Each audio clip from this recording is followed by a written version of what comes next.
ৰাজ্য অহংকাৰী ৰাজা দখলতে অনাই কেতিয়াও ধনিক পূজন সেয়েহে বৃষ্টিপাত বনাই অযোধ্যা ৰাজ্য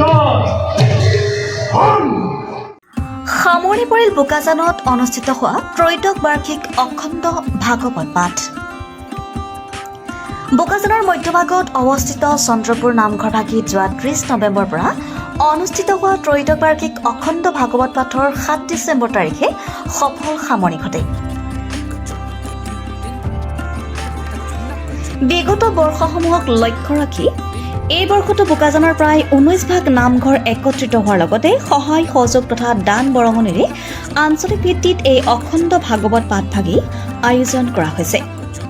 এই 7 দিন 7 ৰাতি বিভিন্ন প্ৰান্তৰ পৰা অহা ভকত বৈষ্ণৱসকলৰ উপস্থিতিয়ে উক্ত অঞ্চলডোখৰ দ্বিতীয় বৈকুণ্ঠপুৰীলৈ পৰিণত কৰি তুলিছিল। সামৰণি দিনটোত পাঠ সামৰাৰ পাছতে নাম প্ৰসংগ কৰি পুনৰ ভাগৱত ভ্ৰমণ কৰাৰ অন্তত বেদীৰ সন্মুখত যি 32 গছি বন্তি প্ৰজ্বলন কৰিছিল সেই বন্তি কেইগছি বিসৰ্জন দিয়াৰ পাছত দিহানাম পৰিৱেশন কৰা পৰিলক্ষিত হয়।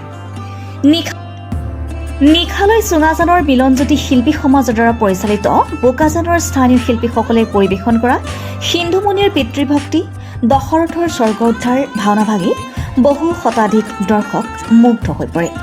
বোকাজানৰ পৰা ত্ৰিদীপ গগৈ ৰিপৰ্টাৰ লাইভ অসম।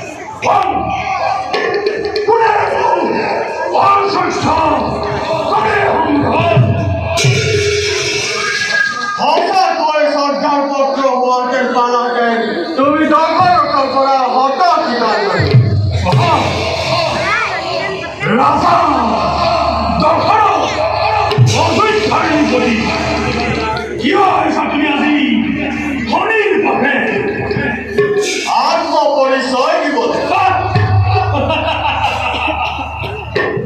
অজৰ পুত্ৰ ৰাজা দশৰথৰ আকৌ আত্মপৰিচয়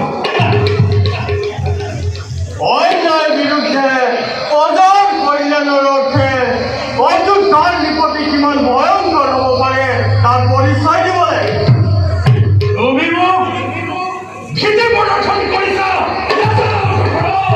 প্ৰদৰ্শন নহয় দেৱতা প্ৰমাণ দিবলৈ মৰ্য কোৱা ৰোহিণীৰ পৰা পূৰ্ণ দৃষ্টি ব্যাহত হ'ব কেতিয়া সেয়া গ্ৰহপতি শনিৰ দৃষ্টিস্বাধীন আৰু সামান্য মৰ্যৰ মানৱৰ ভীতি প্ৰদৰ্শনত কদাপি বিচাৰিত নহয় গ্ৰহপতি আদৰি যোৱা ইতিমধ্যে আদৰি যোৱা গ্ৰহপতিৰ সন্মুখৰ পৰা ৰিপৰ্টাৰ লাইভ অসম।